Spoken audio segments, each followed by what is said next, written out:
this incredibly awesome music to bring you some incredibly awesome political talk on Damn Radio. Hello, good evening, welcome. Lake Ozark Real Estate of the Art Studio, and I am Samuel Trapp, sitting here inside that very state-of-the-art studio. Please feel free to phone in 573-746-8020. Send emails to live@damradio.com. Just to let you know, you can always listen to all of our shows. Are you aware that tomorrow is the biggest day in radio? That tomorrow we have so many programs going to be on tomorrow. You should listen to them. If you ever want to go back and listen to my shows in the age-old manner, you can go back to damradio.com/podcast and listen to my shows and anyone else's. If you want to just do mine, you can go to internationalflavor.com and find them all. I have been doing some research today, and I'm a little... I got curious this morning. There's been a lot of talk about Tomahawks, and it's really weird because I have a lot, and most of us do, have a lot of useless factual data in our heads, right? And I had this series of useless data thoughts that just came to my head, and I was like, wait a second. The Tomahawk missile that we're talking about providing to Ukraine, right? We're supposed to be giving Tomahawks, this threat's been going back and forth for weeks now. Tomahawks, no Tomahawks. Again, today there were 4 or 5 stories about Tomahawks, and Trump's going to make a big announcement tomorrow. Oh my God, I'm tired. Sorry, I'm over here yawning, and I don't sleep well. I've already told you this, and I have a serious sleep issues, and have had for a little while, well, many years in fact, and driving me bananas. But anyway, this random thought came to my head, and I was like, wait a minute. Trump keeps claiming he's going to give him the Tomahawk. Zelensky keeps saying, boy, we really need that Tomahawk. And Putin and company are all going, don't give him the Tomahawk. And then we all start and think about it and go, wait a minute. Putin's been saying that the Tomahawk has to be launched with the assistance of the United States. Like you can't just have... deliver a bunch of Tomahawks to Ukraine. What are they going to do? Throw them? You have to have the launcher platforms, and you got to have the right launcher platforms. What are they going to do? Slingshot them somehow? The bulk of ours are in ships or submarines. And I got pretty curious. I was sitting there going, no, wait a minute. How many and how do we shoot this Tomahawk? The U.S., because we can't just wander over and hand them to Ukraine and say, all right, you're on your own. Here's some Tomahawks. Have fun. So I decided to go and do a short little blurb about the Tomahawk, because it's... let's see what the Tomahawk. Why don't we go just straight to Wikipedia and see what the Tomahawk missile really is? Okay, and whether you can believe in Wikipedia or not, we're going to go to several different sources on this, because I have a theory, and it'll come together on this. This is all a bunch of nonsense.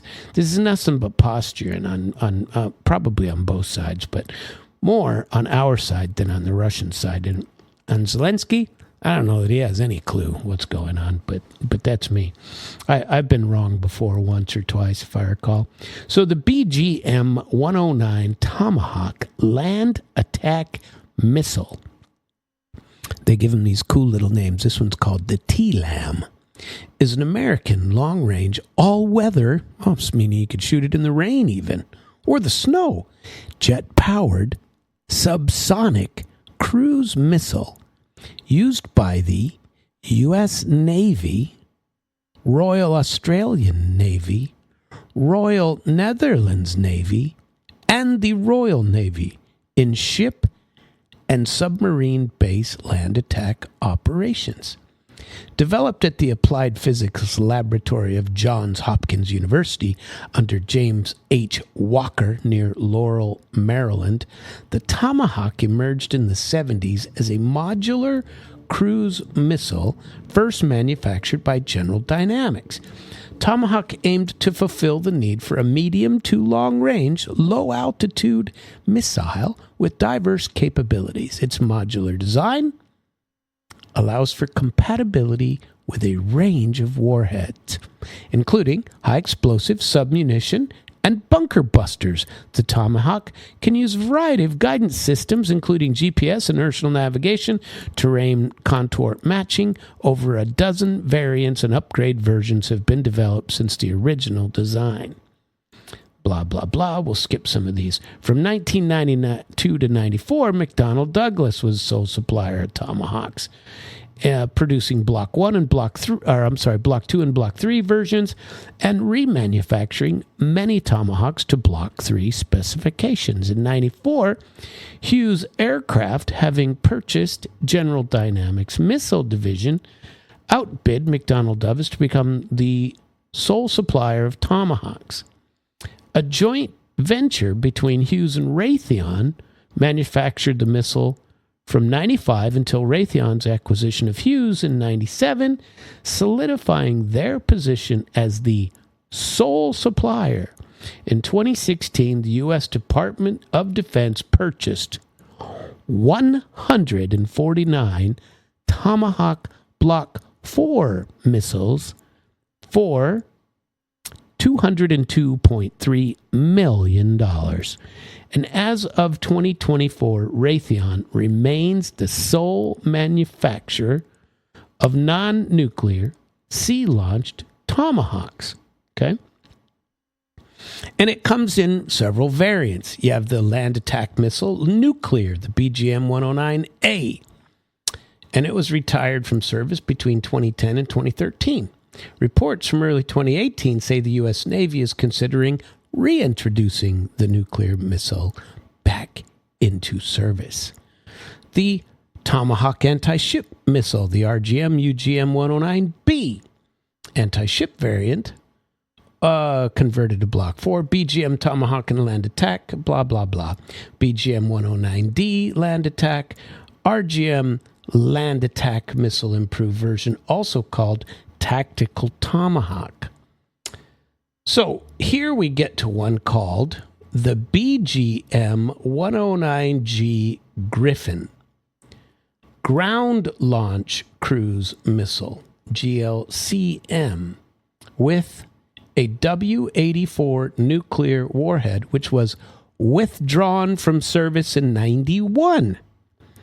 Back when I was in and working for the on-site inspection agency under the INF Treaty, Intermediate Range Nuclear Forces. We were getting rid of them, okay? And so the ground launch missile systems were gone. Then came the medium-range air-to-surface missile, a shorter-range turbojet air-launch cruise with conventional non-nuclear warheads, was intended for the United States Air Force and Navy, okay? With TERCOM en route and DSMAC terminal guidance and payload of runway cratering submunitions for the Navy with unitary warhead was entering service. And the ground launch cruise missiles and their truck-like vehicles were employed at bases in Europe until they were withdrawn from service to comply with the INF Treaty. Many of the anti-ship versions were converted to TLAMs, and then they talk about how they get upgraded. Major improvements to the Tomahawk network come from they get data to find its targets in the Tomahawk Block B variants. So I'm trying to figure out how they're going to mount them. So I spent a little bit of time going through this because they have these missiles. They have strike controllers, and the Navy is still the ones who carry most of these missiles. And they are ship-based missiles, which is the launch systems. Let's see. Each missile is stored, the bulk of them are installed in 4 reactive Iowa-class battleships, the Iowa, the New Jersey, the Missouri, the Wisconsin. The ABLs were installed on 8 Spruance-class destroyers, 4 Virginia-class cruisers, and the nuclear cruiser, the USS Long Beach. These canisters are in vertical launch arrays on other surface ships as well, in the later Los Angeles-class submarines, the Virginia-class submarines, and in submarine torpedo tubes. So the bulk of these things are hanging out in... on ships, okay? And so I'm sitting there going, no, wait a minute. Here we have there's some launcher systems that came about a little bit later. The Marines had some that came out, and we'll talk a little bit about those. The Navy has a history of using these things. The Marines in the Gulf War shot, number of Tomahawk missiles actually fired in the Gulf War, 288 in Iraq. Part of Iraqi disarmament, 46 and 23 in 93 to 06 and 93 to 17. Operation Deliberate Force, Bosnia-Herzegovina, 13 were fired. More Iraqi disarmament, 44 more. Operation Infinite Reach in Afghanistan and Sudan, we fired 79. Operation Desert Fox, Iraq, did 325. NATO intervention, nice word there, in Yugoslavia, 218. Operation Enduring Freedom in Afghanistan, 50 more. 2003 invasion of Iraq, 802. The Dobli airstrike in Somalia, 2. Al-Qaeda training camp in Yemen in 2009, 2. 2011 military intervention in Libya, 124. Military intervention in ISIL, Iraq, 47. In response again in Yemen, 5. Shayat missile strikes in Syria, 59. 218 bombing in Damascus and on Homs, Syria, 66. Bombing of Yemen, 135. March 2025, they didn't list any. None were fired there. An attack on Iranian nuclear sites. Just recently, we allegedly fired 30. Okay, the United Kingdom, Japan, Netherlands, Germany, but they were removed from Germany. Spain was interested in acquiring the Tomahawk system. Canceled it in 2009. Let's see. There are plenty of these that talk about it, and very few that talk about shooting them from anywhere except a ship. And Ukraine don't have any. They don't have any ships. They had one, if I remember, and it got destroyed in the river not too long ago. And so let's go back and have a look at, there was an article I read, so on these other operating systems. Let's see here. Here's one coming out, and this is a Ukrainian friendly news organization here. And it says, and this came out just today, October 14, 2025. Get this.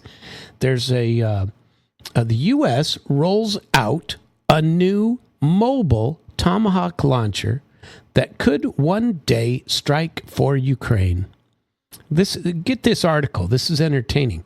As the U.S. explores more mobile and autonomous ways to launch long-range missiles, one system unveiled in Washington today could mark a turning point for both American doctrine and for Ukraine's future strike capability. This is today. At the AUSA 2025 Defense Expo in Washington, D.C., Oshkosh Defense unveiled what they call the XMAV, a new mobile land-based launcher designed to carry 4 Tomahawk cruise missiles. The vehicle, developed as part of the U.S.'s modernization efforts, is entering the spotlight just as Washington and Kiev engage in technical talks over a possible transfer of Tomahawk systems to Ukraine, said Army Recognition on October 14th.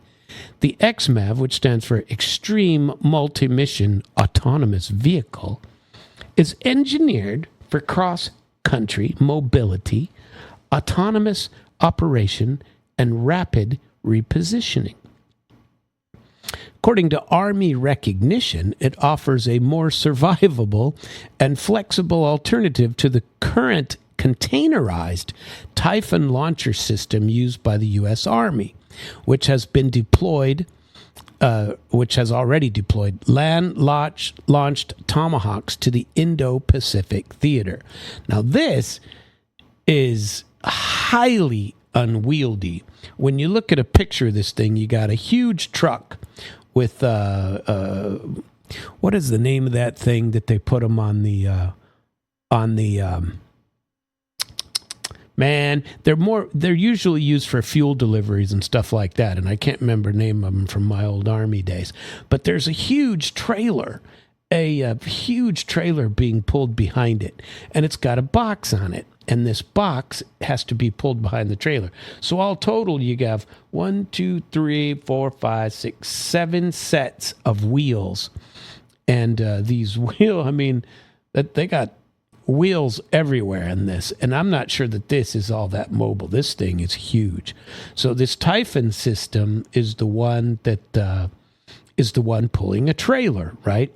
So the Typhon system, which relies on trailer-mounted launchers, is, really not all that mobile. So the XMAV is built for off-road operation in contested terrains. It's got same 4 missile capacity, but it has better mobility and a little bit of a reduced signature because they can shoot and scoot, as the Army likes to call it, and easier conceal themselves in wooded or urban environments. The XMAV is part of a new family of multi-mission autonomous vehicles, which include the MMAV, for GMLRS and PRSM rockets, and the LMAV, designed to launch Switchblade 600 drones and counter unmanned aerial systems.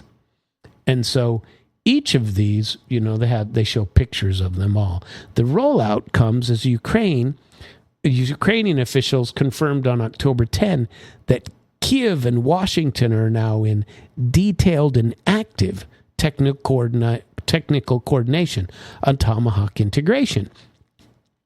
This includes discussion on missile configuration, targeting architecture. Now that's very interesting.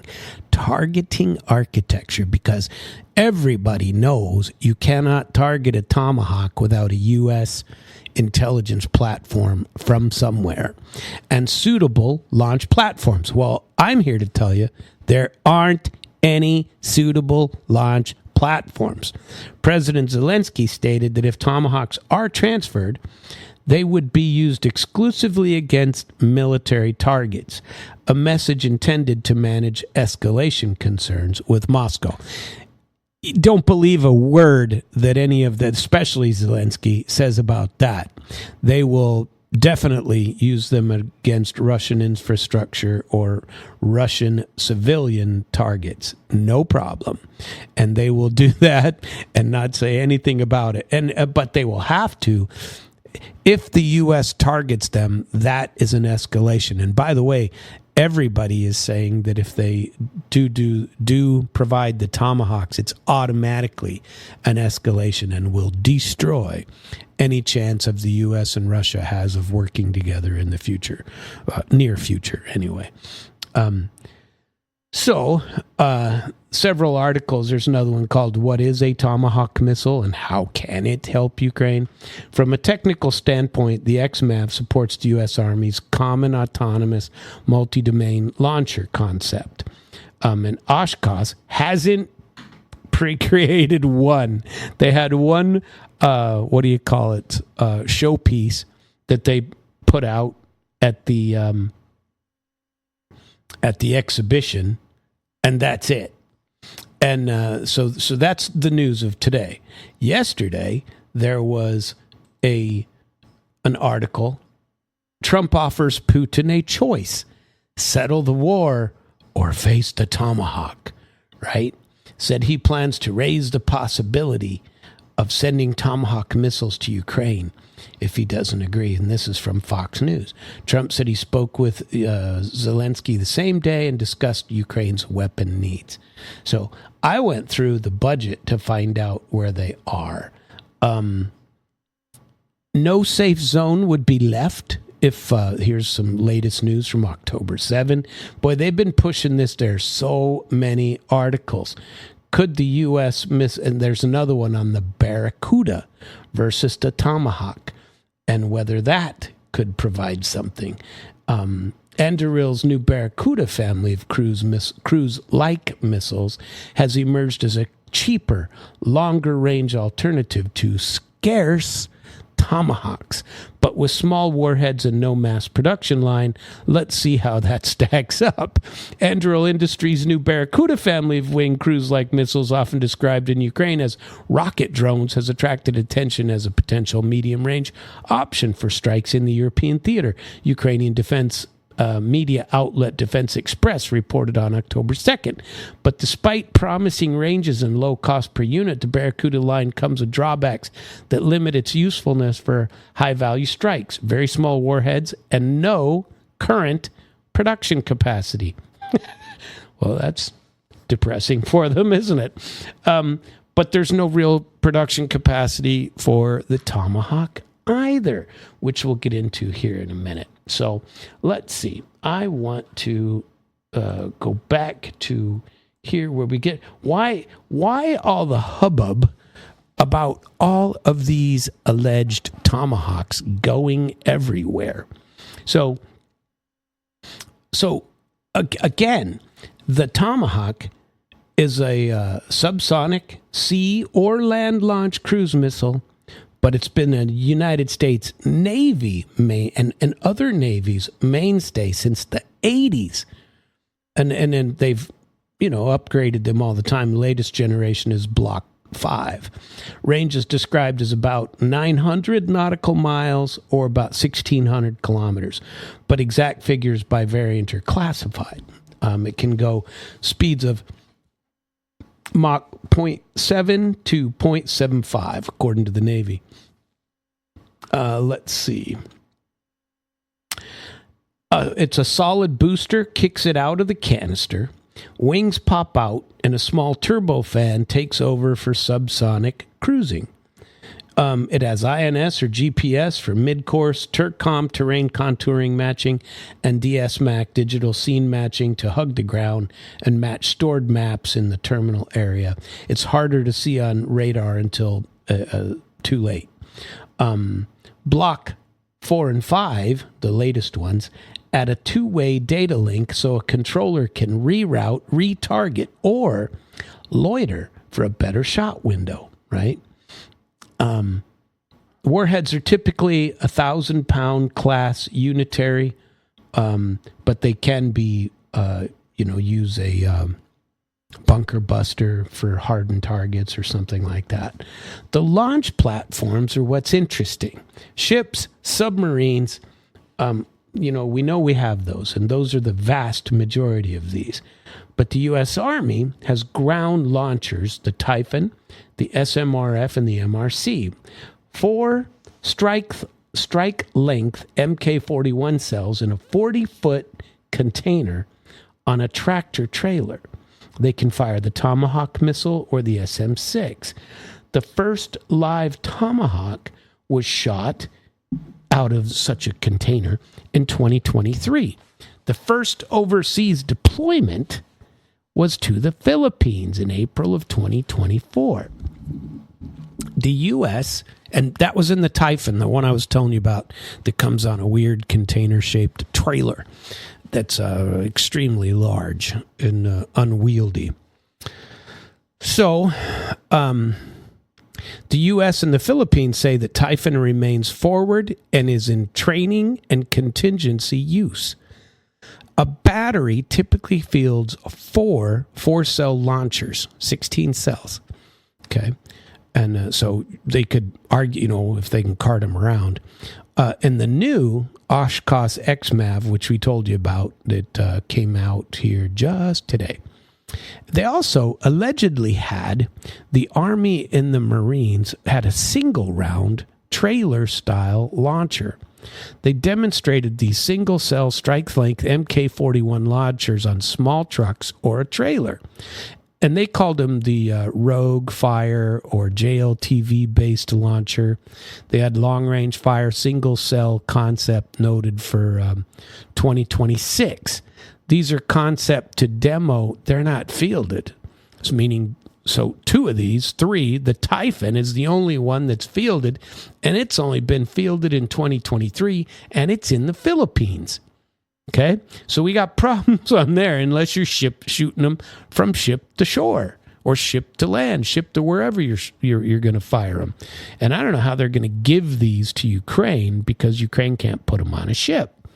And maybe somebody can, I'd be happy to learn more about this if it's not out there. This is all research I've done today to go and find out, because I don't remember this from my missile training when I was eliminating missiles under the INF Treaty. I remember getting rid of some of these. Most of them were our Pershing 2s we were getting rid of. But we were also getting rid of many other classes that were coming up during the INF Treaty, and the Russians were getting rid of all their SS-20s. So I got a little bit curious about how many Tomahawks the U.S. actually has. The precise inventory is classified, but open sources say that the DoD budget records show that the Navy has purchased 8,959 Tomahawks historically, and not more than 2,300 have been used in combat since 91. Analysts estimate that approximately 4,000 are in the U.S. inventory today, getting rid of, demolition, getting rid of demilitarization, using them in training or post-expenditure.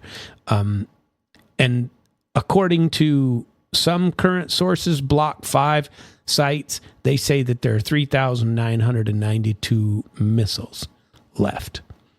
And how many are produced per year?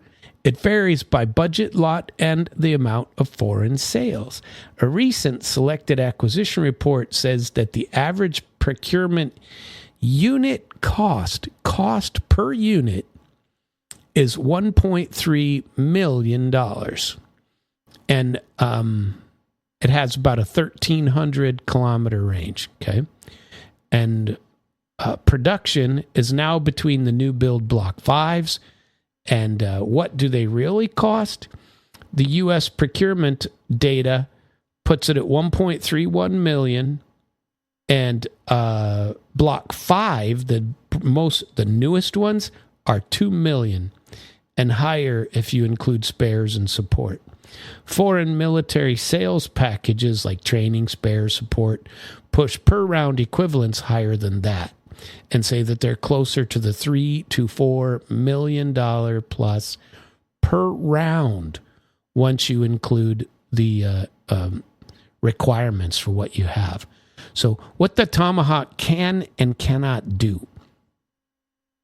A land attack. They can do pre-planned routes. They can fly low. They can weave around defenses. They can retarget or loiter.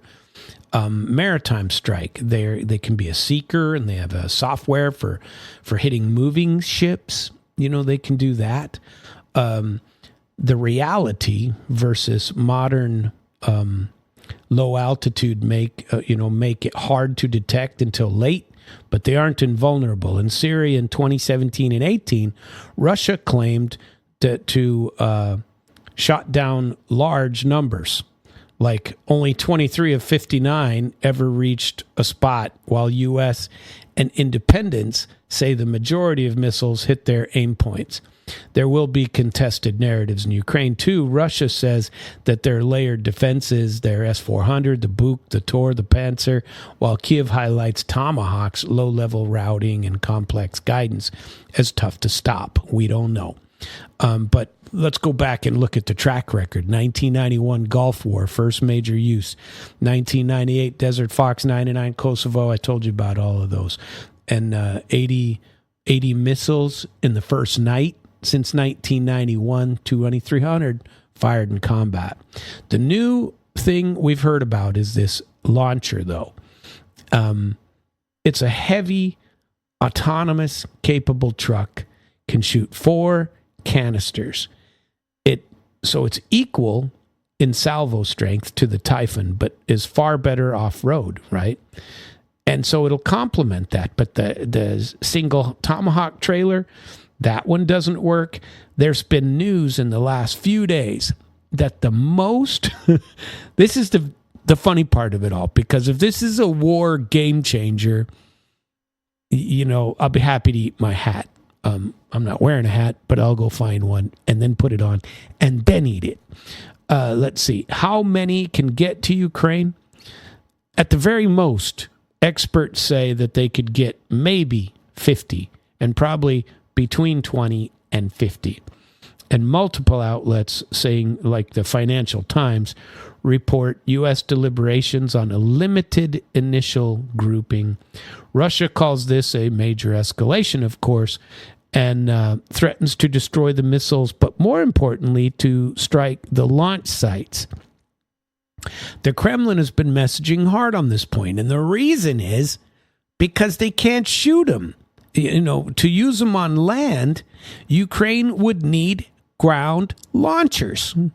They don't have any.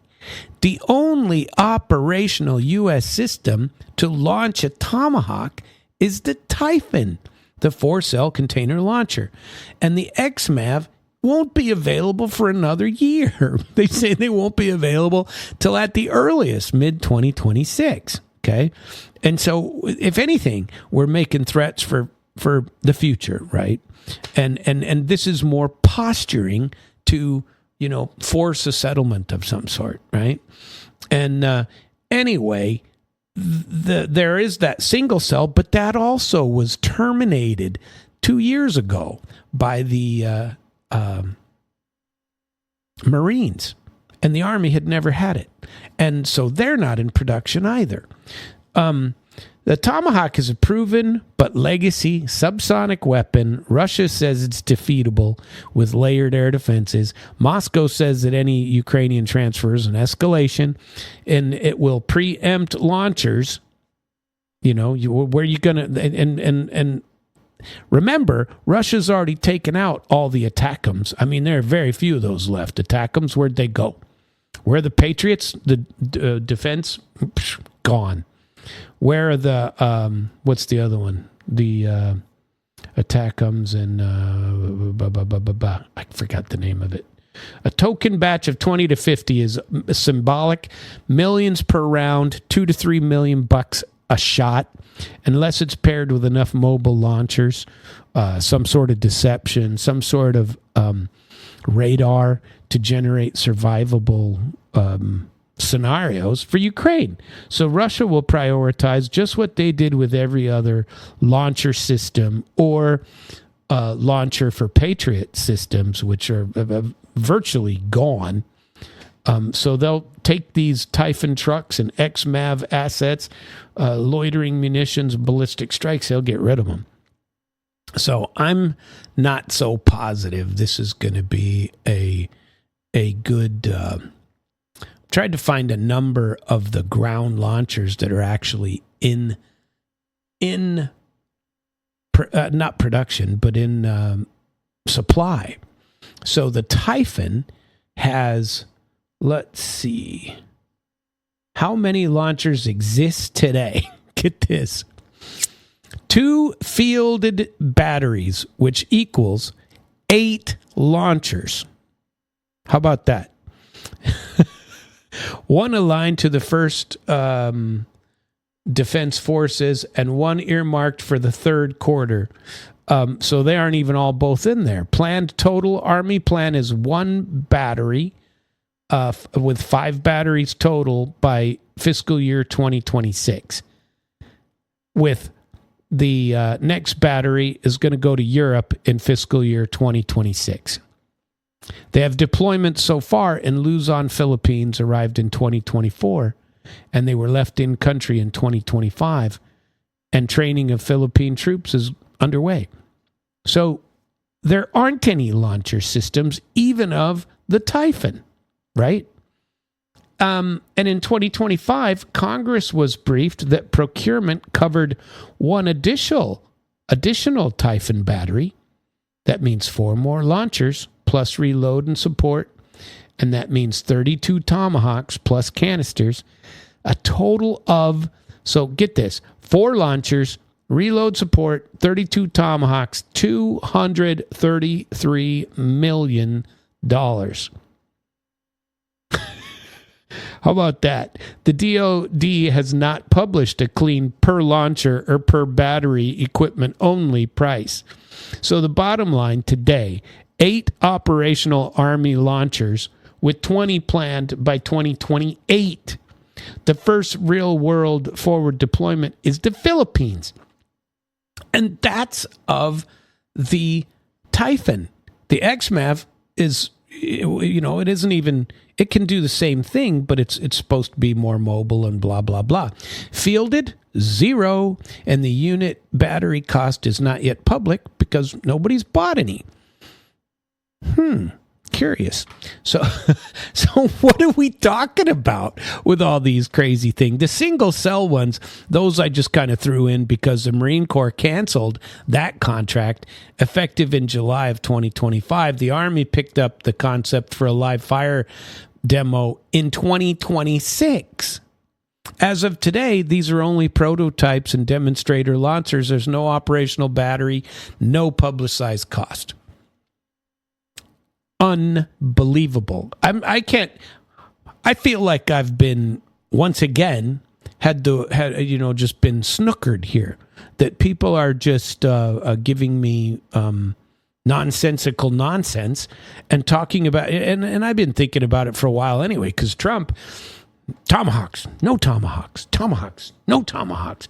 Geez, Putin, we're probably going to give up those Tomahawks. Well, who are you going to give them to and how? I mean, okay, what are we going to mail them over? I mean, who's going to fire them? I don't understand it. So the Navy platform capacities, get this. So, and almost all of these, and I think it's important to put this. So the Ohio class boats, 4 boats, have 154 Tomahawks per boat, 22 tubes, 7 rounds apiece, right? So all 4 boats carry 616, but wartime loadout could be, a little bit different. And that's an Ohio class. On a Virginia class, the early blocks carry Tomahawks via torpedo tubes, and then they can add 4 large tubes, 7 Tomahawks each, means 28 apiece. Okay? And on the Arleigh Burke, they can hold 90 to 96 VLS cells, depending on the flight. Cells are mixed, and so Tomahawk counts vary per ship. But most of these are for ship. I don't know. Let's see. How many ground launchers? Zippo. Where have they been deployed? Philippines. Nowhere else. Cost of each? Astronomical. How many missiles in the Navy, Marines? 3992. And the Army doesn't have very many at all. They're,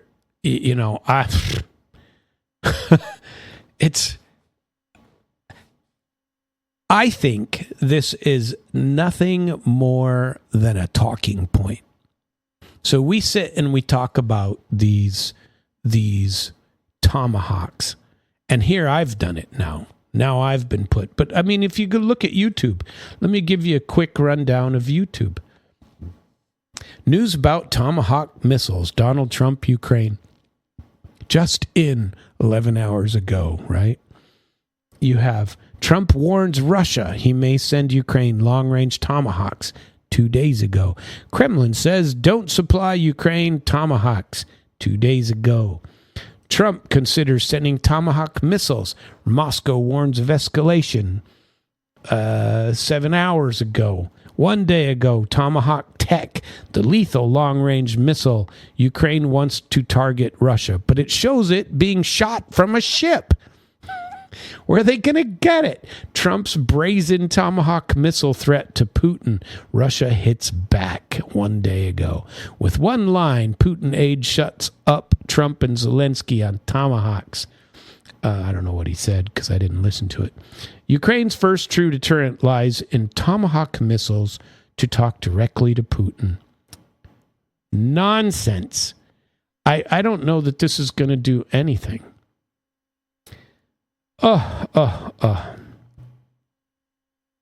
Crazy sauce. Tomahawk missiles would put 2 key Russian targets within Ukraine's reach. Yeah, if they could figure out how to fire them, is what I say. Oh, let's see. All right, we're gonna go back to we talked about that one, the Typhon missile, the Oshkosh based, and we even did that. So we're going to get back to here.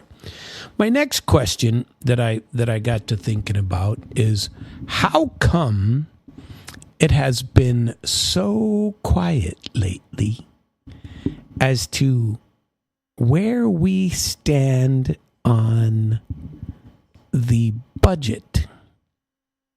I think the budget is still in shutdown. People are still in shutdown.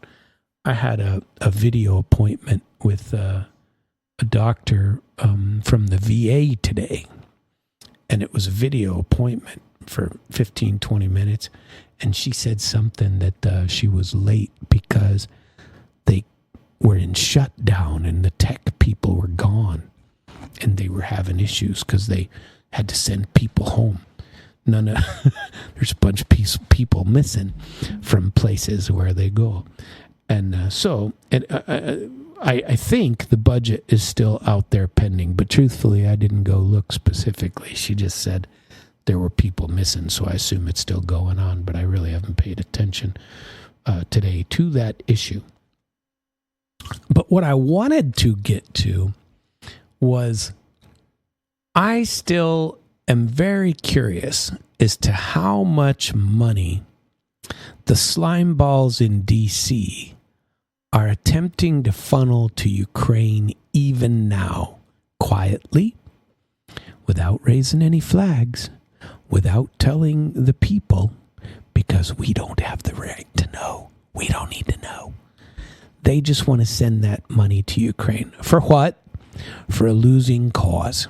By the way, I meant to finish that last segment by saying, let's assume that Ukraine can slingshot, throw, mail missiles into Russia, shooting these Tomahawks with whatever platform that they can figure out. That they can somehow weasel their way into getting the Philippines to send over the 2 operational batteries that they have. And maybe there's 1 or 2 in Europe that weren't really mentioned that we could talk about. Let's see. I think somebody wants to discuss this. Hold on. Let's see if I can figure this out. Hello, caller. How's the family? Well, There's some areas that are, I'm here, there's some areas of the Dnieper River north of Kyiv where the water's a couple 100 feet deep, so all you got to do is load them in a boat and take them out there and chuck them over the side. Those things are self-propelled. They'll take off. So all you got to do is throw them over the overboard. That's what you're saying. Yeah, I mean, all the ships do is just shoot them out the side. It's the fans on the unit itself that propels them. The fans and fins. Well, the fins, yeah, they guide it. Mm-hmm. all you got to do is chuck them over the side. Just drop them off the side. Then why have launchers at all? Well, why does the Army? Yeah, I mean, why does the Army need a launcher? Because you can't just set it on the ground and turn it on. It's got to have some initial boost in the land, in the air. Not in the water, though. The water, it can just be floating. You just flip it on. You sure of that? No. I'm not sure. I'm not sure of that either. No. You got to have a launcher on the land, of course. You can't just turn it on and expect it to surf across the cornfield. Well, yes, but you can't do that in the water either, is my point. Of course you can in the water. It can be sitting there floating. Then, it's already in suspense. Then why does the Navy go to such great lengths to shoot them out of the vertical launch system? I don't think they have to do much at all. You just told me yourself that all they do is they just squirt them out the side of the boat or out the top of the boat. No, that's not what I said. I said they are all launched from a ship. You described it specifically. There's a little thing in the boat that squirts them out of the boat. After that, the fan kicks on and they take off. No. That's not. They're not underwater except on a submarine. And even there, they have to go through a torpedo tube and be shot out. You still have to get them. You got to get them in suspense. Is the point if they're in the air? So you got to have a launcher, or they have to be on the top of the boat. But if it's in the water, if it's in a tube, I just heard you say it. All it does is push it out the boat, and it takes off on its own with the fan. That's not what I said. I said they have launchers on boats. That they are boat launched torpedo tubes. Yes. That's and you don't just open a torpedo tube and the torpedo shoots itself. It's got a launching system inside of it. There you go. That's exactly right. To get it out of the way from the boat, and then the fan comes on. After the blades come out, the fan comes on and it's gone. And Ukraine has no such boat. You don't need it. You just throw it off the side. So just give Sam and a pile of rowboats, and we'll go up the Dnieper River that's 200 feet deep. We'll load my rowboat right up. I'll row out to the middle and push it off the side. And you got to have a boat big enough. Who's gonna target? How are you gonna target them? Oh no, that's a different topic. Once you get them in suspense, then that's the shit. We can do it from here in the United States, for that matter. Well, and that's the point. That's the whole point. The U.S. is going to have to be the ones to do it. No, that wasn't the point. You said the point was Ukraine's got no way to launch them. I'm saying, they don't. If you can drop them, if you can throw them in the river, we can handle it from there. You get a pile of boats in the river with a bunch of missiles on them, and I don't believe they'll be long for this earth. I agree with you, but you only need... How long are these things? Like 20 feet long? Like 28, something like that. They're in like a 40-foot. They're in a 40-foot rail, and I think I might have the weight of them somewhere, but I don't recall. I thought I heard you say they weigh 1,000 pounds. I think that's I may have said that. I know I said they. Yeah, I think you know what, you may be right, but I closed that page and going back. You put one on a pontoon boat in Lake Ozark, and you can drop it out the back and tell the Pentagon, okay, we're good. Right. And it'll come shooting up so out of that water. JR's ready to. JR's all ready. You're ready to get your pontoon and have it airlifted into the Dnieper River. I bet you there's already boats there. I bet you there aren't boats that have launch systems for the Tomahawk. You don't need a launch system. You got to have a couple guys who can throw it off the side of the boat, or out the back, or out the front of the boat. So why are we spending all this money on warships? I don't understand at all why we're spending hundreds of millions of dollars on warships.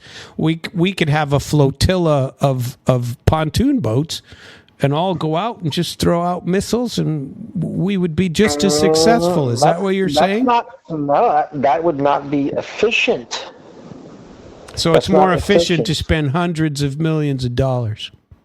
Well, yeah, you have to protect. There's a lot of things. There's nothing protecting a pontoon boat. If you and me are out there shoving this off the front of the pontoon boat, this is guerrilla warfare in Kiev at this point, right? Oh, I don't know about that. I don't know, man. You launch a what would it be called? What is it called? Whatever, the Tomahawk. If you launch a Tomahawk and you happen to hit Moscow, even accidentally, it's a whole new dynamic. You think so, huh? Yeah, actually, that's not why I called. I was just curious if you had an opinion on the new Pentagon press requirements. They have to fill out like a 20-page report now. Didn't they say they were going to ignore them completely? Every network has said we're not doing it except one, and that's television number 5. They went ahead and signed it and said we're in. They said we are in. Yeah, OPN said, yeah, they signed theirs already. In fact, tonight was the deadline. And so nobody's going to be allowed in anymore is what except OAN. So they'll be the only ones. Only ones. Nobody else signed it. Nobody. Not even Newsmax. Newsmax, Fox, ABC, CNN, Washington Times, New York Post. Nobody. Only AN was the only one. What were all the questions?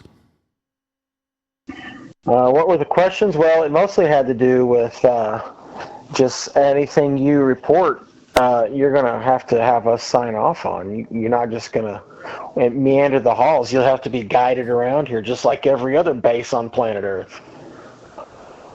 And so nobody can report from the Pentagon First anymore. Amendment. First Amendment. Yeah, that's right. First Amendment. Oh, my God. First Amendment. Yeah. Yeah, but nobody has to allow you into the Pentagon. Do now they? You will. Now you after starting tomorrow you will. No. I'm saying that it's not. Wouldn't you? I mean, everything they do in Missouri is. Oh no, that's a privilege. It's not a right. So I'm saying it's not a right to go into the Pentagon. Correct. I can't just. When I had a military ID, I went into the Pentagon on a regular basis when I was stationed in Washington D.C. And you didn't have a press pass. But I didn't have a press pass. And today, even though I'm a veteran and I have an ID card, I got all that stuff, there ain't no way I'd just be able to wander into the Pentagon. Well, the press has been. Wow. And that's until tonight at midnight. Well, I doubt they will be tomorrow then. Well, yeah, it's a whole different deal. They're saying, hey, this is a matter of national security, which trumps the First Amendment, is what the argument is. Trumps the First Amendment. They say, yeah, national security, you can't just come in here and walk out of here without letting us sign off on what story you're writing or what you're going to run. And I'm telling you, man, all these news medias are like going ape shit over it. They're like, no way, this ain't right. How are we supposed to report what's going on? And how do you know what's going on? Everybody's always a confidential source. I know. Right. SecDef Hex stuff says exactly my point. No more confidential sources. That doesn't work in many other countries. I mean, pick a friend. Try that in Israel. Yeah, no, well, here's the thing: is we're the only nation with a First Amendment. Yeah, but First Amendment doesn't allow you to get on to Fort Hood, Texas, either. You don't just get to wander on because you got a press pass. No, I'm talking about the Pentagon. This is all about the Pentagon. I'm only talking about the Pentagon. Yeah, I know that, but I mean, it's still a military base. Right, but what we haven't realized, basically, our whole entire lives is once you get the press pass, you've had as long as you're like recognized, it was been very, very, very lax at the Pentagon over the past however many decades, and now SecDef Hegseth is like, nope, that ends today. Nope, no more. It's a matter of national security from now on, and everybody's screaming First Amendment, except OAN. They say, "Hey, where do we sign?" Isn't that wild? I'll go sign. I have a press pass. Me too, man. I'll go sign up and say, "Let me in." I will tell only what you want me to say. How about that? Yeah, I was just curious if you had an opinion on that deal, because I haven't heard anybody talking about it.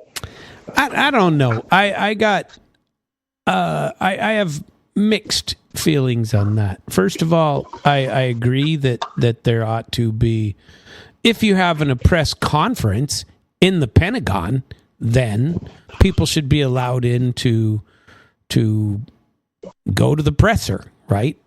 But it should be very formal.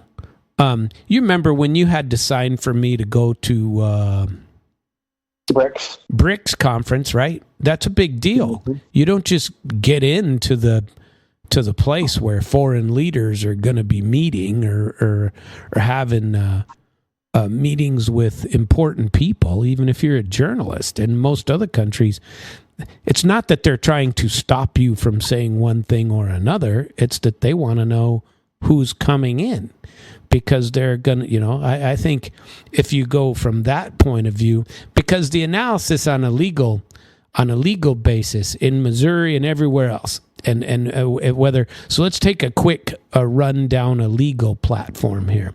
If somebody sues the Trump White House or the Trump Pentagon because they can't get in on First Amendment grounds, and the Pentagon says, well, no, we're not limiting what you can say.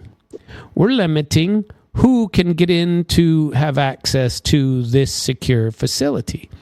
And that person has to be allowed in order to do it. We don't give a crap what you say once you come in and are allowed in to discuss.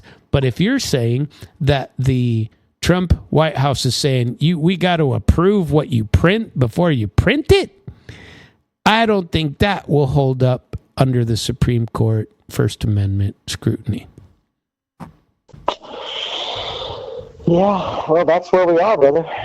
Well, I say good luck. Here comes another lawsuit toward the Trump White House, if it's based on that. If it's based on, where you get to be when you hear the... Well, you know what? This is how I understand it. Feel free to... I may look into it. Search. Yeah, ask your favorite AI to define the conflict there with the new Pentagon press rules. The new Pentagon press It's really amazing for me to see that Newsmax and Fox are like, no, we got a problem with this, Trump. That's shocking. I mean, that's a new dynamic. They usually almost always, if Trump says it, let's do it. Well, I haven't been a yes, Trump said it, let's do it for a while. But I'm generally supportive of the old Trumpster. But yeah, you should probably look into that, because I think it's a pretty fascinating dynamic. I believe I will. The First Amendment or the national security. Mm-hmm. Yeah, but it's not national security if it's just a press conference. It depends on what you're coming in to do. If you're coming in to clandestinely meet with somebody, just go clandestinely meet him at his house. Why in the world? I don't think that all of the reporting that comes out of the Pentagon is just from a Pentagon press conference. Right, exactly. That's what I'm saying. I think that once you get a press pass and you're well known in there, you probably move about. From the way I understand it, you're basically free to move about the halls and talk to anybody you want to. And that's what HEGSEP is clamping down on. So you can't just wander around. You can only be in specified areas. I know. It's surprising to hear that that's how it's been, but that's how I understand it. Why don't you ask your ChatGPT or your Grok or whoever to explain the situation here? It shouldn't take but a second. Well, I can't talk to it, and I don't like typing. I got you. I'll look into it tomorrow for you. That'll be fine. The old clackety clack. Give it the old clackety clack. Yeah, I can't see. I can't type. I've just plenty of negatives. I'm gonna get you one of those cell phones with a flashlight on it. I need something. It's But that's a good topic. I am interested in that. I may have to dig in. All right, brother, as you are. I appreciate having you. You have a very good day or evening. Bro. And there he goes. Where is he now? He is gone. He has departed henceforth into the wilderness, and we believe it shall be well with him. Although, I still think he's a bit loopy on the idea of just taking a bunch of pontoon boats, flotillas to Ukraine, and pushing them over the edge, especially when you only can get 20 to 50. I don't think this is going to work out very well in that regard. Let us see. I wanted to go through the budget and see what these goons were talking about as far as throwing more money at a losing battle. So the Senate's National Defense Authorization Act for fiscal year 2026 and the Armed Services Committee bill extending U.S. aid, what is it? U.S. Ukraine. Where's my piece of paper?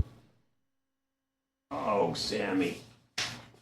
I have a piece of paper here because there's so many acronyms. I was losing my mind. So I said, I got to write these down because there's so many Ukraine money trains. And the first one is called the Ukraine Security Assistance Initiative. And it is from the Department of Defense funding line that buys weapons and services for Ukraine. Congress. This is Congress. And what they're after for the USAI, Ukraine Security Assistance Initiative, through 2028, the authorization is going up to $500 million. There we go again. There goes another $500 million. That's the Senate. The Senate Appropriations. This is different. Not the Defense Authorization Act. This is Senate Appropriations. This is a GOP-led panel that is advancing the fiscal year 2026 defense bill with $1 billion for Ukraine. $800 million would be the Ukraine Security Assistance Initiative, and then other lines, in fact, there. And this they're doing despite Trump administration's request to eliminate Ukraine aid in that specific bill. Then the House. Let's go to the House for fiscal year 26. National Defense Authorization Act. The House kept Ukraine Security Assistance Initiative lower. Their committees put it around 400 to 500 million, which, the Senate and the House are going to agree right about this 500 million. But the Democrats' summary shows 400 million that's been adopted already in the markup. And then standalone, more money for Ukraine. This is the Senate. Senate Bill 2592, Supporting Ukraine Act of 2025 by Shaheen and Murkowski. They propose, get this, $30 billion for Department of Defense, split $15 billion Ukraine Security Assistance Initiative and $15 billion for replenishment of what's been taken so far, what's disappeared so far. Plus $3 billion, something called FMF, Foreign Military Financing, that helps partners buy U.S. arms. How about that? So we fund arms for them in a loan that they got to pay back. That's not what Trump said. Trump said that we're going to make them buy arms, and what they do with them after that, we don't care. That's not what's here. And it credits U.S. military aid as a capital contribution to the new U.S. Ukraine Reconstruction Investment Fund. So they introduced that one that was introduced in July of 2025, and that one is in committee. And the House has House Resolution 2913, the Ukraine Support Act, Meeks. It's stuck in committees. The Democrats have filed a discharge petition to force it to the floor. They want more money for Ukraine, and they're all out there trying to get it. How much has the U.S. already appropriated, right? The U.S. government's official oversight portal says we have given $187 billion in total appropriations tied to Operation Atlantic Resolve and the Ukraine response through fiscal year 2024, which comprises 5 Ukraine supplemental acts from 2022 to 2024, plus other agency funds. Within that, the April 2024 security supplement included $61 billion for Ukraine, part of the $95 billion foreign aid package. Unbelievable. So Biden versus Trump, what was approved under whom? Under President Biden, February 22 to January 2025, Congress passed those 5 supplements, remember? Culminating in April 24's $61 billion.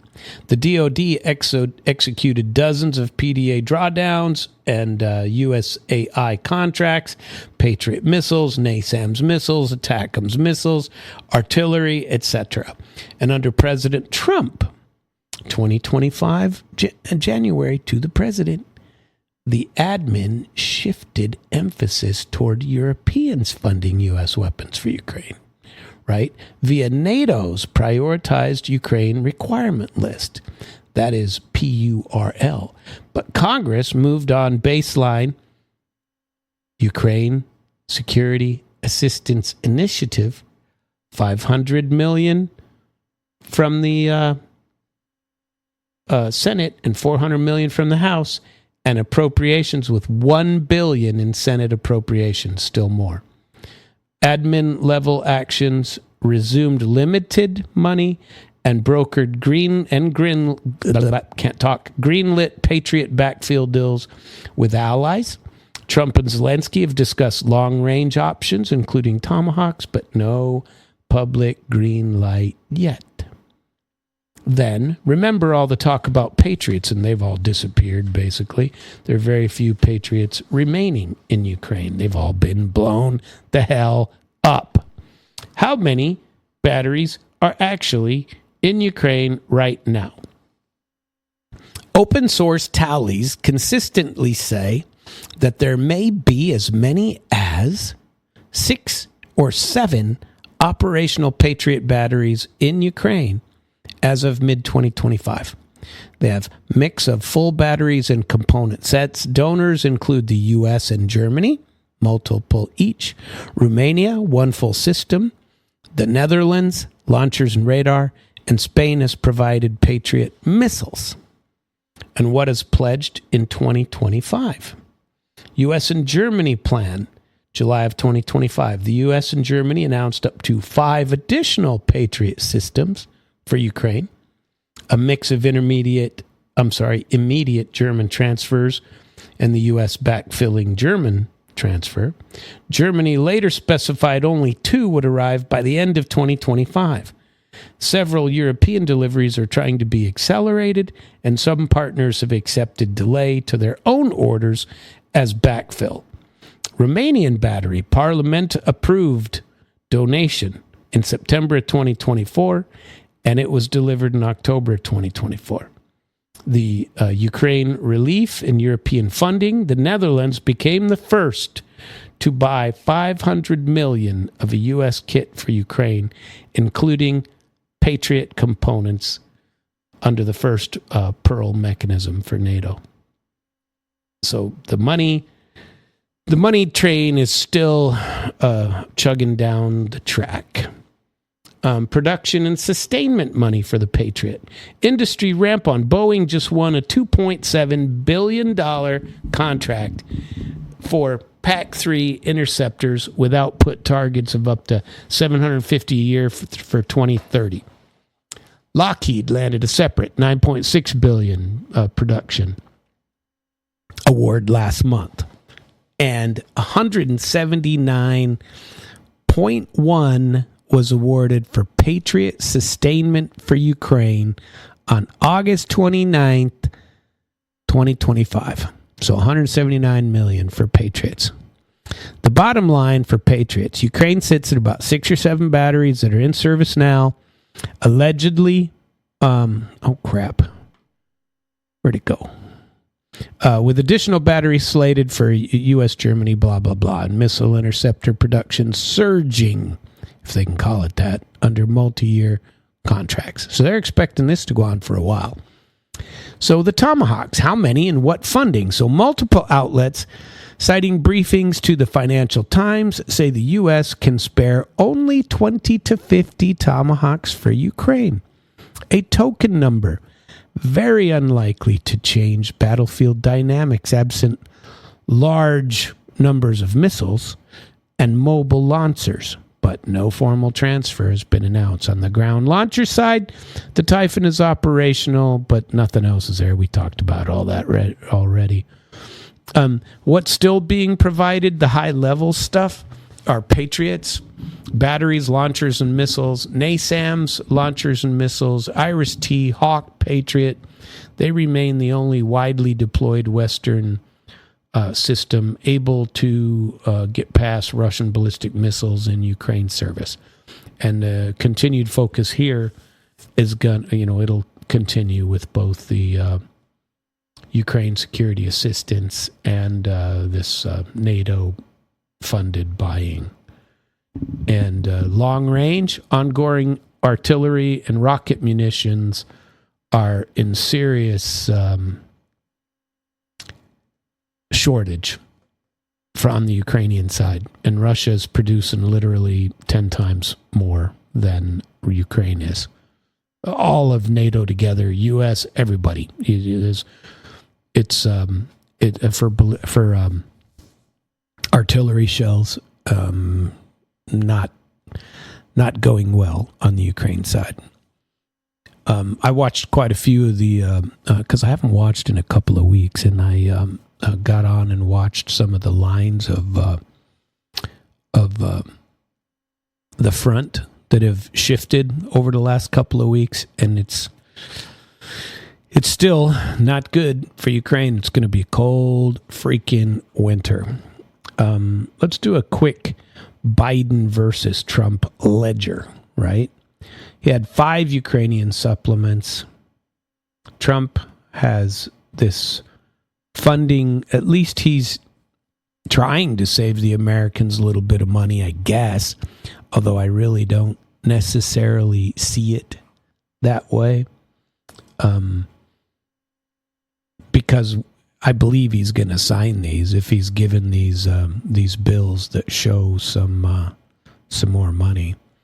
What I really wanted to do was get a Ukraine note card on funding, because I already have the active and the standalones and what's been approved and all the Patriots and Tomahawks. And, Lindsey Graham out there crying for more. We got to have some more.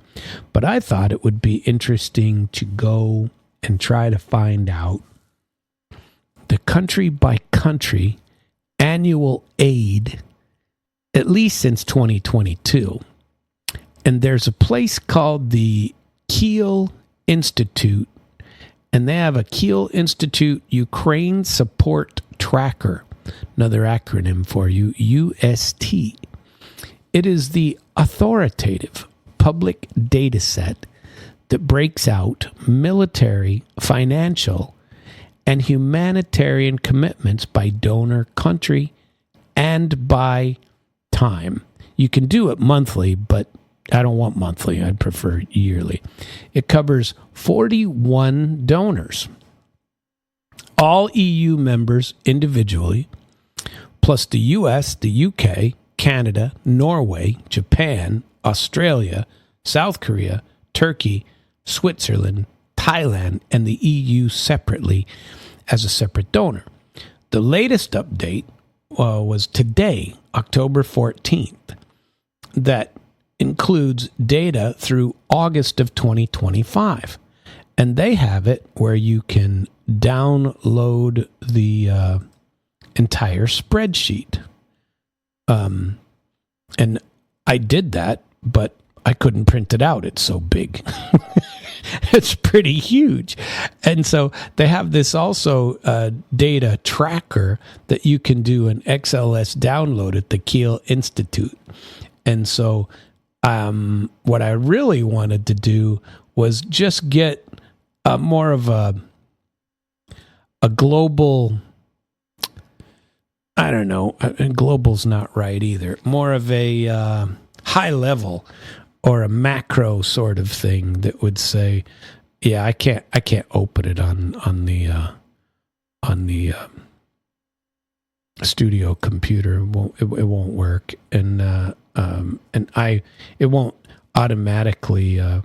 Here's a support tracker, and here download the new data, because you can download it. It's really kind of cool how they do it. I don't like the politics of it all. But government support to Ukraine by month in billions of euros, right? And this is, I mean, troubling. By month, we're talking about. January through March of 2022, the U.S. was at about $2 billion. And Europe was at about 7. Then the U.S., I mean, these numbers went huge. And now, if you go through January to March of 2025, the U.S. dropped dramatically in this Kiel Institute. It's down to 500 million, right? But in the last part of 2024, it was 27 billion. And now, typically, Ukraine monthly is getting, and this is monthly, I'm telling you, these numbers, that this now you're seeing Europe putting up 18 to, it was 20 billion from April through June. Now it's down to 10 billion. I see it as dropping off a little bit, that government support to Ukraine by country group. And they have Europe and the United States between total 177 plus 96 is about what? 275 for Europe. And the U.S., it only shows it aid to be allocated, because this aid is still supposed to go, shows 114 billion by the United States. And then they have government support, though, and ours is quite a bit higher. Not for military support, but government support. It's huge. And our numbers are in the number of billions. We've given 64 plus 46, 100, and what does that make it? About 110, 115 quick numbers. Those are huge. Government support to Ukraine, total bilateral allocations, including EU aid. Government support to Ukraine, total aid with estimated refugee costs. And the U.S. is still way up on the top of that. We're still giving far more than everybody else. We're just not calling it military. We're calling it everything else. If you look at the Data Transparency Index, where they're stretching this, the EU completely at 5 billion is all together. These higher indexes by donor of people that, don't want to give up money versus people who are. It's Greece is way down low. They don't want to give any money. Romania doesn't. South Korea, Spain, Bulgaria, Turkey, India are all down below. They don't want to. They're giving, it's a disclaimer, but it's basically saying it's a transparency index of how much they are giving. And these people aren't allocating any budget support. And so basically, the way I see this Kiel Institute thing, it's like, it's a shaming. If your name's on here and you're not near the top of the list, you're shamed into going, oh, geez, you better come up with some more money. I don't know. I think this war has been extremely costly, and I think it needs to end. And I think the way to end it is quit freaking funding it. But oh no, we will continue to fund. Here we got our idiot fearless leaders that are just going to continue to pump money into yet another rat hole of Ukraine. Not much success coming out there. Well, let's see. Annual total, 80 billion in 2022, 80 billion 2023, 80 billion in 2024. Europe versus US, military. Here's military. 62 billion US, 64 billion Europe. 2025 trend, US is very slow, Europe is procuring more. I had my acronym list, but I'm not going to read that to you. It's very dull. And no entertainment at all. Let's see. And I believe that now, where were we?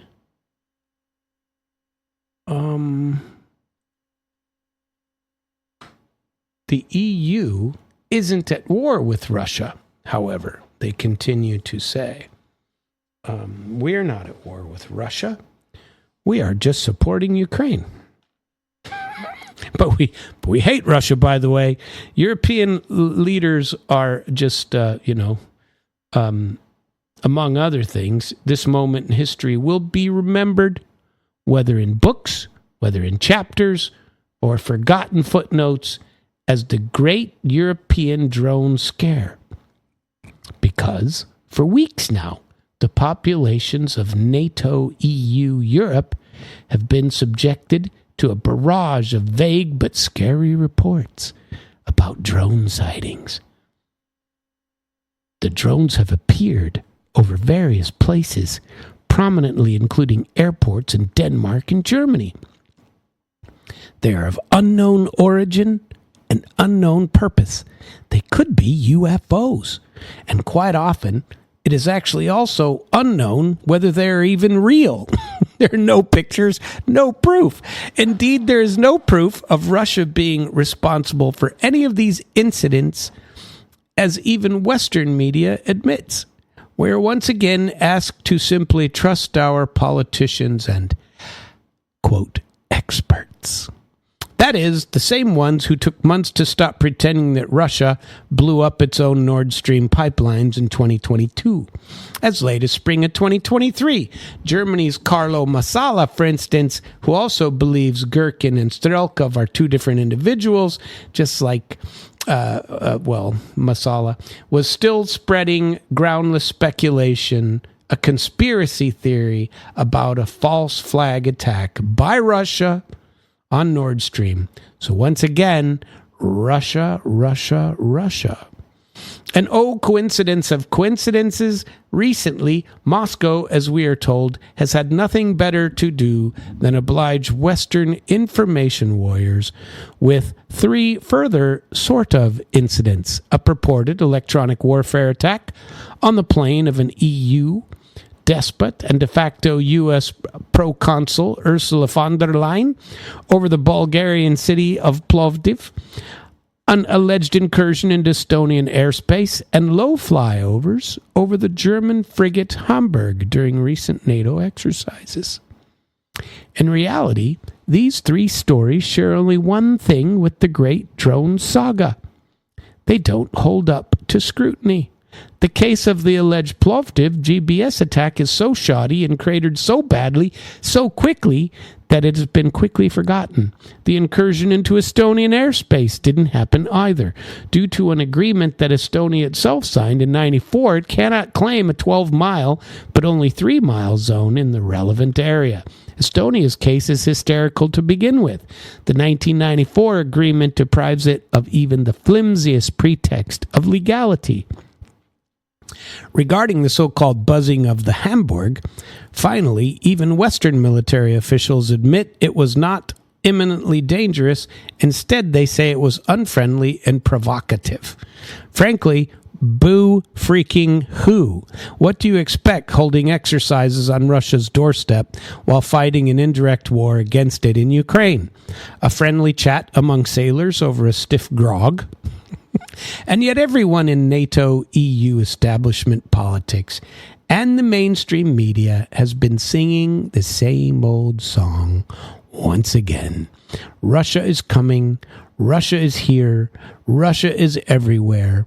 The head of Germany's new spy agency, the Bundesnachrichtendienst, I said that wrong, seems to believe that his job is not to do secret things quietly, but to join the chorus of panic mongers.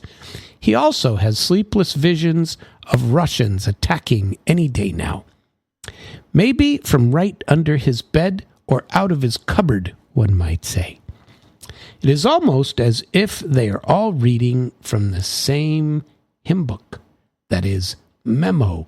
And of course, the new wave of self-induced hyperventilation has been milked for all it's worth, a lot, as in billions of euros, and yet more money to be spent on armaments, including, but not limited to, a drone wall, while ordinary people are subjected to ever more brutal austerity. Even more disturbingly, there is a clear drive to concentrate ever more power with those same political establishments that can't stop ruling by fright and confusing their own citizens. That the drone stories are already crumbling makes no difference. A dramatic French attempt, special forces and all, to pin nefarious drone activity on a tanker, for instance, has failed miserably. In Germany, a recent sighting has actually been cleared up quickly. The culprit? A hapless German drone amateur who is living under a rock. That's funny. And perish the thought that Ukraine itself might have anything to do with these mystery drones. Its regime has plenty of motive, and by now, even the West has been compelled to acknowledge it is perfectly capable, Ukraine that is, of massive sabotage operations and lies to manipulate its European backers. Because that is now even the official story of the Nord Stream attack. Instead, let's pretend that we know what we don't know. Russia, and start overreacting again based on our ignorance and panic, at best, on a malevolent, deliberate strategy of cognitive warfare against our own countries. In Germany, for instance, both Chancellor Friedrich Merz and Defense Minister Boris Pistorius have made the bizarre claim that while the country is not at war, it is also no longer at peace. And the Russians are coming, head of the BND. He feels the current peace is icy at best and could turn into heated confrontation at any moment. What is that supposed to mean? Is there a backhanded admission, finally, that Germany has made a deliberate and awfully self-harming choice to fight Russia through Ukraine? We wonder. We have noticed that. How about you, our supposed leaders? Stop playing with fire. I tend to like that article. The consequences, I don't understand that word, though. It's a German word. So basically, are these fear-mongering statements meant to prepare the ground for a concrete power grab? That is what Roderick Kiesweiter, an ultra-Russophobe and war fanaticist from Merz's own center-right CDU party, has already suggested.